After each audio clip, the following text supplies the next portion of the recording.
Yo, it's cool, man. It's that time. It's that time. Opinions are like toilets. You're only comfortable with your own. The public ones are disgusting. Today, we're going to talk about all these protests that have been happening in South Africa, and we're going to look at them from the point of none other than Kanye West. Kanye West spoke about racism being the cousin of classism. And I didn't get it at first when I saw that, but then I looked at the situation in South Africa at the moment and I realized that most of these protests are really about classism. Some of them are influenced by race, so there's a correlation between the protests and race. But it all boils down to class. You see, we have a situation where the first protests were in Cape Town in UCT, and they were about roads must fall, and they were about how the history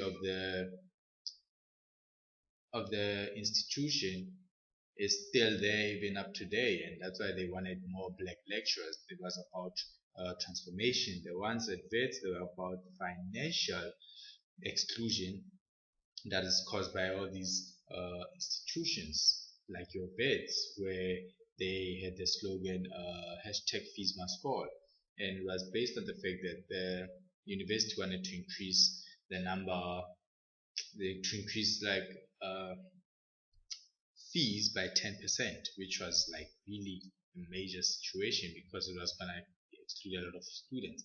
But now in Pretoria, the issue is language.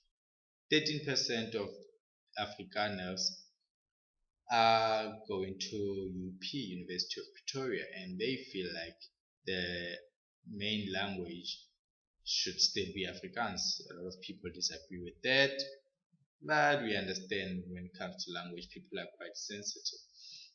But we're gonna talk about the whole issue of class.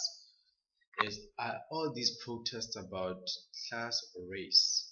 In South Africa, the context is a bit different because when it comes to class, people who are in the upper class, who happen to be white people, are the people who are very economically viable. They have finances. We have kids that have trust funds. I mean, I don't even have friends. I don't think my friends have trust funds. Yeah, they're probably gonna get like 800,000 when their mom dies, but it's not really a trust fund. It's just pension or something if they're lucky. But if they're not lucky, they wanna die poor if they don't do anything about it.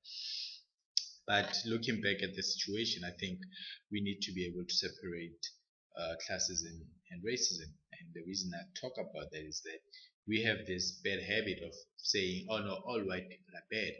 And white people say the same thing, oh no, all black people are bad. But you look at some of these protests and you realize there's actually white people that are siding with black people in these type of situations. What you need to understand is that these white kids are not doing it for the cameras, they're not doing it because of white guilt. No, these are kids who went to school with black kids. These are kids who visited their friends in the townships and saw how they live. These are kids who were not told every day that black people are evil because they used to play with them in school. So they knew like these are just people with a different skin pigmentation, but all in all they're cool. The only problem is they come from a background that made it difficult for their parents to have some of the resources that their parents as white people had. And that's why they join in these marches. That's why when you find all these protests, there's always a picture of this white person with all these black people saying, yeah, fees must fall, or saying, yeah, let's change the language.